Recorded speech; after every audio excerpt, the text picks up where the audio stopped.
Assalamualaikum warahmatullahi wabarakatuh. Apa kabar sobat mata pantau? Semoga dalam keadaan sehat walafiat, semoga makin sukses dan dalam perlindungan Allah Subhanahu wa taala. Amin. Untuk persidangan ataupun sidang MK gugatan sengketa Pilpres 2024 ini makin panas, makin gencar, makin ada aja ya. Sudah ada mulai pemanggilan dari saksi ahli, saksi partai mungkin ya, saksi dari relawan dan sebagainya untuk membuktikan suatu gugatan ya yang curigai atau diduga itu adanya kecurangan kan gitu. Dan kali ini adalah yang dipanggil adalah salah satu menteri, dan ini menteri wanita yang saya anggap ini sangat tegas sekali dia ya. Menteri Keuangan Bu Sri Mulyani, yang dimana dia memberikan kesaksian ataupun namanya suatu keterangan tentang apa itu utang negara kan gitu. Oke, lama-lama kita saksikan videonya. Ngutang saya ngutang tapi sampai 8.000 triliun, mikir nggak anak cucu yang nanggung? Mau dua mana mikir ke situ. Bapak, VT saya banyak loh yang mengungkap tentang hutang negara ya. Bahkan kalau saya live saya selalu bahas tentang hutang negara ya. Mungkin Bapak yang tidak paham tentang hutang negara, saya akan jelaskan sekali lagi ya, mumpung saya lagi ada semangat untuk menjelaskan supaya apa? Bapak tidak menyebar hoax ya, Bapak tidak berpikiran jahat terhadap pemerintah ya, supaya juga menambah pengetahuan Bapak tentang hutang negara ya. Mudah-mudahan saja penjelasan saya nanti membuat Bapak agak terbuka matanya, kupingnya ya, pikirannya, wawasannya.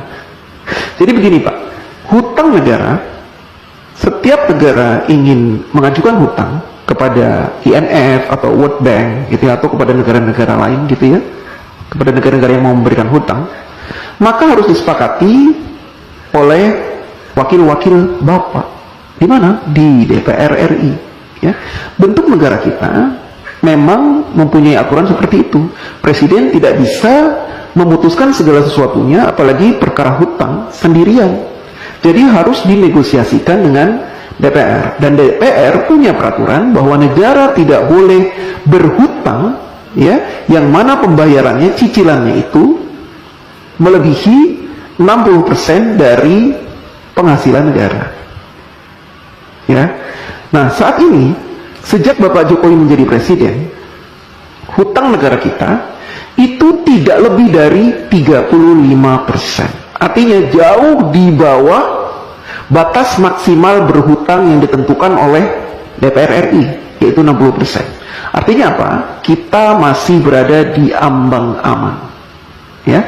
Dan saat ini Indonesia terkenal sebagai negara yang hutangnya sedikit dibanding dengan Jepang, Amerika yang sampai 200% dari PDB-nya, Jepang sampai 210%, kemudian negara-negara lain ya, bahkan tetangga-tetangga kita, Singapura, hutangnya itu banyak Pak. Berbeda dengan kita hutangnya sedikit. Beberapa tahun yang lalu Bapak Jokowi juga sudah melunasi hutang warisan sebanyak 7.000 triliun.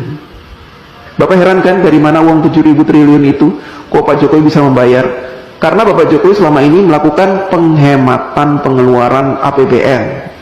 Dengan cara apa? Dengan cara tidak menggunakan APBN untuk pembangunan negara. Bapak Jokowi mensiasati pembangunan negara dari para investor, baik dalam maupun luar negeri, sehingga APBN-nya utuh, tidak diutak-atik. APBN yang ada khusus digunakan untuk kepentingan rakyat seperti subsidi, kemudian bansos, PLT, PKH dan sebagainya itu Pak. Ya, Bapak harus tahu.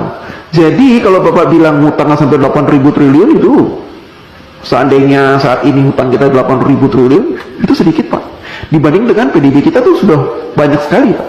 Itu jumlahnya cuma 35% dari penghasilan kita, penghasilan negara maksudnya, ya Pak. Jadi masih di ambang batas wajar. Anak cucu kita nanggung? Tidak Pak. Dulu juga gitu. Katanya Pak Harto berhutang banyak sampai 20.000 triliun, nanti anak cucu nanggung. Saya tidak merasa menanggung. Saya sudah dewasa, sudah besar, sudah tua setua ini, tidak pernah saya merasa menanggung beban hutang negara, tidak. Itu kan hanya kiasan-kiasan yang diberikan oleh orang-orang yang membenci pemerintah.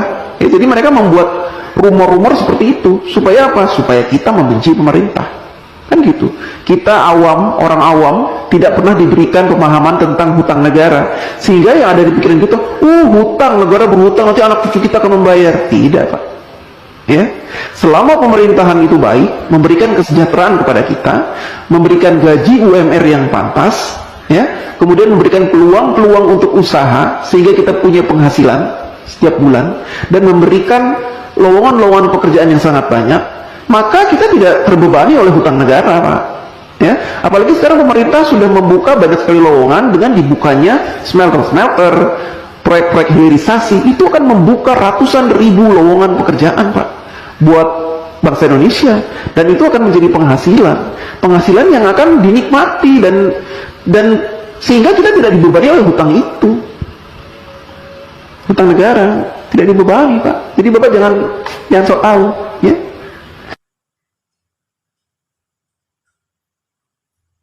Oke. Jadi seperti itu ya, sangat tegas ya Bu Sri Mulyani selaku Menteri Keuangan dalam menjalankan jabatannya, menjalankan tugas itu sangat tegas sekali, sangat gamblang dan sangat bisa dimengerti ya. Dan sepertinya agak-agak jengkel ya dia ya, agak sedikit jengkel dan tapi ya tegas, perlu kita hapus. Dia sangat tegas dalam memberikan keterangannya dan juga lugas, singkat, nggak muter-muter kan gitu. Oke, tadi itu cuplikan videonya. Silahkan teman-teman jangan lupa subscribe dan komentar ya. Oke, wassalamualaikum warahmatullahi wabarakatuh.